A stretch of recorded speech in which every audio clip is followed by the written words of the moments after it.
ओम नमो भगवते वासुदेवाय नमः। प्रेम से बोलिए एकादशी माता की जय। ओम विष्णवे नमः। आज 7 जून 2025 दिन शनिवार है। आज के दिन निर्जला एकादशी व्रत रखा जाएगा। वैष्णव मान्यताओं के अनुसार जब द्वादशी तिथि लग रही हो तब एकादशी का व्रत करना शुभ माना जाता है। तो आज के दिन आप सभी सुनेंगे निर्जला एकादशी की व्रत कथा। निर्जला एकादशी व्रत कथा के अनुसार एक बार की बात है, शौनक आदि 88,000 ऋषि मुनि बड़ी श्रद्धा से एकादशी व्रत की कल्याणकारी और पापनाशक रोचक कथाएं सुनकर आनंद मग्न हो रहे थे।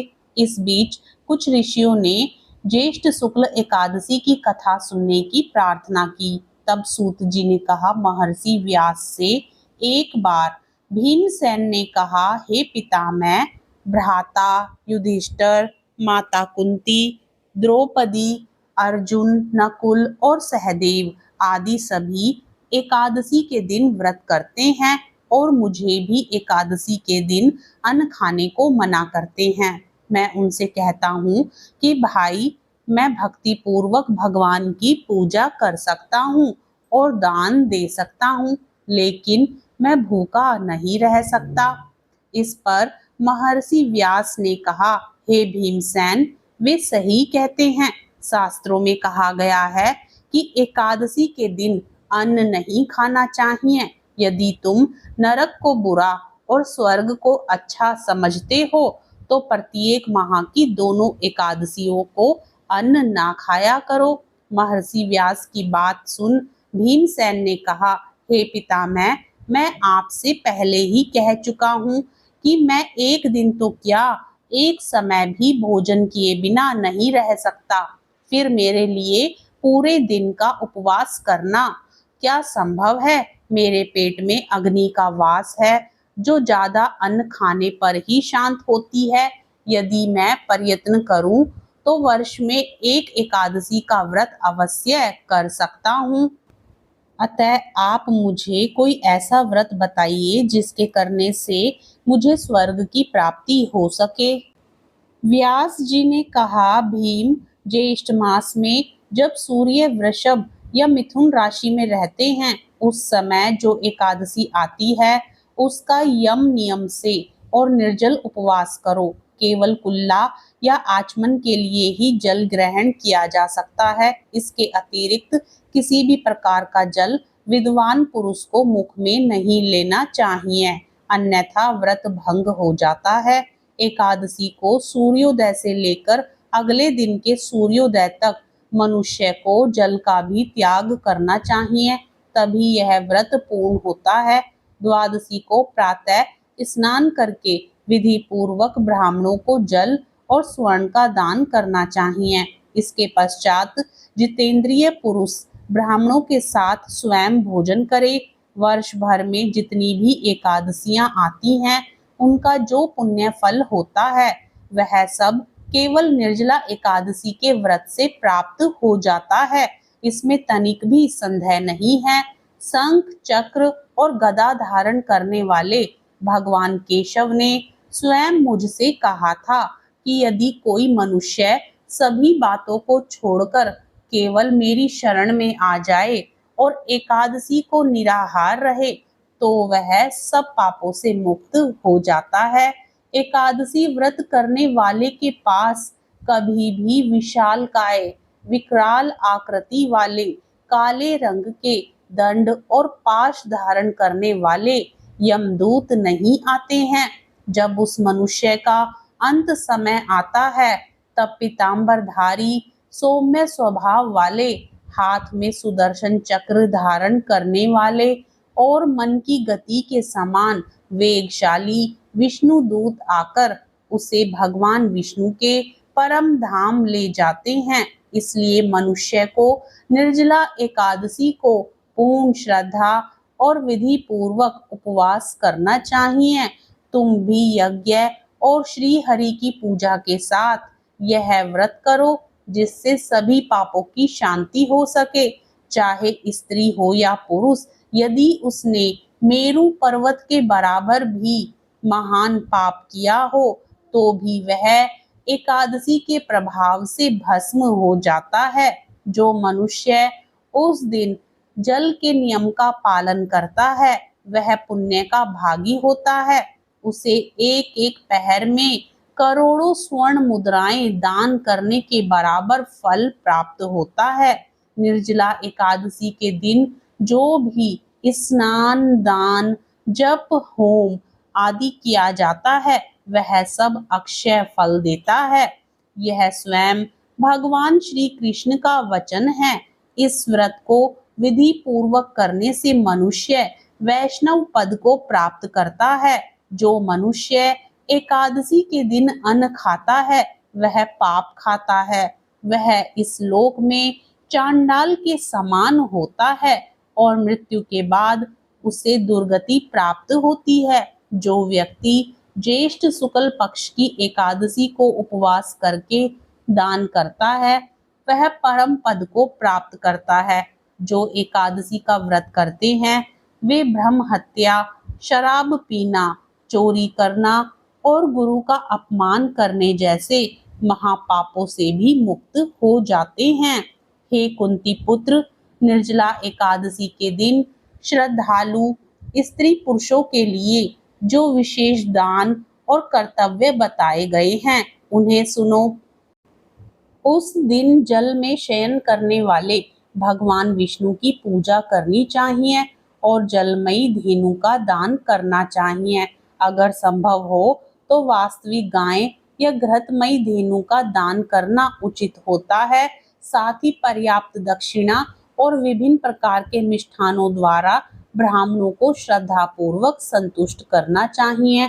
ऐसा करने से ब्राह्मण अवश्य प्रसन्न होते हैं और उनके प्रसन्न होने पर भगवान श्री हरि मोक्ष प्रदान करते हैं। जो लोग शम, दम और दान में प्रवृत्त होकर श्री हरि की पूजा करते हैं और रात्रि में जागरण के साथ यह व्रत करते हैं वे अपनी 100 पीढ़ियों को और आने वाली 100 पीढ़ियों को भगवान वासुदेव के धाम में पहुंचा देते हैं। इस दिन अन्न, वस्त्र, गौ, जल, सैया, सुंदर आसन, कमंडलू और छाता आदि का दान करना चाहिए। जो व्यक्ति उत्तम और सुपात्र ब्राह्मण को जूता दान करता है वह सोने के विमान पर बैठकर स्वर्ग में प्रतिष्ठित होता है। जो व्यक्ति इस एकादशी की महिमा को श्रद्धा से सुनता है और जो श्रद्धा पूर्वक इसका वर्णन करता है वे दोनों स्वर्ग लोक को प्राप्त करते हैं। चतुर्दशी युक्त अमावस्या के सूर्य ग्रहण में जो फल श्राद्ध से प्राप्त होता है वही इस एकादशी के श्रवण से प्राप्त होता है। सुबह दंत धावन करके यह संकल्प लेना चाहिए कि मैं भगवान केशव की प्रसन्नता के लिए एकादशी को निराहार रहूंगा और आचमन के अतिरिक्त अन्य किसी प्रकार का जल ग्रहण नहीं करूंगा। द्वादशी के दिन भगवान विष्णु की गंध, धूप, पुष्प और वस्त्रों से विधि पूर्वक पूजा कर जल का कलश दान करते हुए मंत्रोच्चारण के साथ संकल्प करें। यानी संसार सागर से तारने वाले देवदेव ऋषिकेश, इस जल के घड़े का दान करने से आप मुझे परम गति की प्राप्ति कराइए। भीमसेन, ज्येष्ठ मास में शुक्ल पक्ष की जो शुभ एकादशी होती है उसका निर्जल व्रत करना चाहिए और उस दिन श्रेष्ठ ब्राह्मणों को शक्कर के साथ जल के घड़े का दान करना चाहिए। ऐसा करने से मनुष्य भगवान विष्णु के करीब पहुंचकर सुख और आनंद का अनुभव करता है। इसके बाद द्वादशी को ब्राह्मण भोजन कराने के बाद स्वयं भोजन करना चाहिए। जो इस प्रकार पूर्ण रूप से पापनाशिनी एकादशी का व्रत करता है वह सब पापों से मुक्त हो अनामय पद को प्राप्त होता है। यह सुनकर भीमसेन ने भी इस शुभ एकादशी का व्रत आरंभ कर दिया। तब से यह लोक में पांडव द्वादशी के नाम से विख्यात हुई। कलयुग में भगवान के नाम का सुमिरन करना या नाम जाप करना ही एकमात्र उपाय है जिससे मनुष्य भव सागर से पार हो सकता है। अर्थात कलयुग में नाम ही सार है, अर्थात सिर्फ नाम मंत्र जाप से ही जीव को मोक्ष प्राप्त हो सकता है। परंतु भक्ति में कभी भी अहंकार का भाव नहीं होना चाहिए। एक बार नारद मुनि को अपनी भक्ति पर घमंड हो गया था।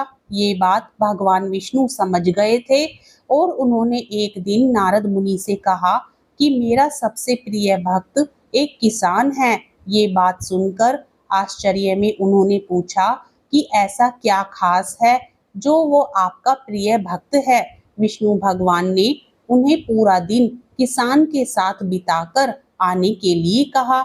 नारद जी उसके पास गए और देखा कि किसान ने सुबह उठकर गायों का दूध निकाला और उठकर भगवान का नाम लिया। इसके बाद जब वो खेतों में काम कर रहा था तब उसने फसल काटते हुए प्रभु को याद किया। शाम को घर आने पर गायों को चारा देने के बाद श्री हरि का नाम लिया। इसके बाद अपने परिवार के साथ भोजन करने के बाद भगवान को याद करके सो गया। नारद मुनि वापस भगवान विष्णु के पास आए और उनसे कहा कि प्रभु वो ठीक विधि से आपका नाम भी नहीं लेता है, सुबह उठकर आपकी ठीक से पूजा भी नहीं करता है। इस पर भगवान विष्णु ने मुस्कुराकर एक अमृत का कलश दिया और कहा कि पूरी धरती का चक्कर लगाकर आओ और एक बूंद भी अमृत जमीन पर नहीं गिरना चाहिए। नारद पूरी धरती का चक्कर लगाकर वापस लौटे तो भगवान विष्णु ने उनसे पूछा कि धरती पर अमृत तो नहीं गिरा। नारद जी ने घमंड से कहा कि नहीं, मैंने आपका काम अच्छे से किया है, मैं आपका प्रिय भक्त हूँ, कोई गलती कैसे कर सकता हूँ। भगवान विष्णु ने मुस्कुराकर कहा कि आज तुमने मेरा नाम कितनी बार लिया या मुझे कितनी बार याद किया।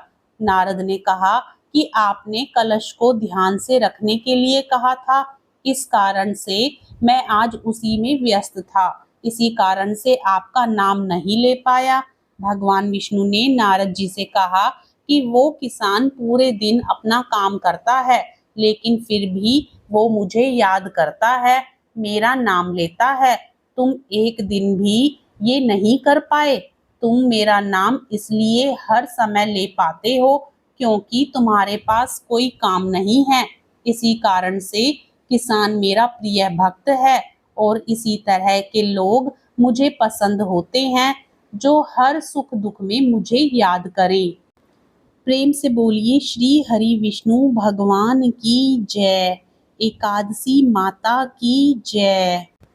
आप सभी को कथा पसंद आए तो वीडियो को लाइक करें, अपने मित्रगणों में शेयर करें, साथ ही चैनल को सब्सक्राइब करें। कमेंट बॉक्स में एकादशी माता की जय जरूर लिखें। राधे राधे। जय श्री कृष्णा।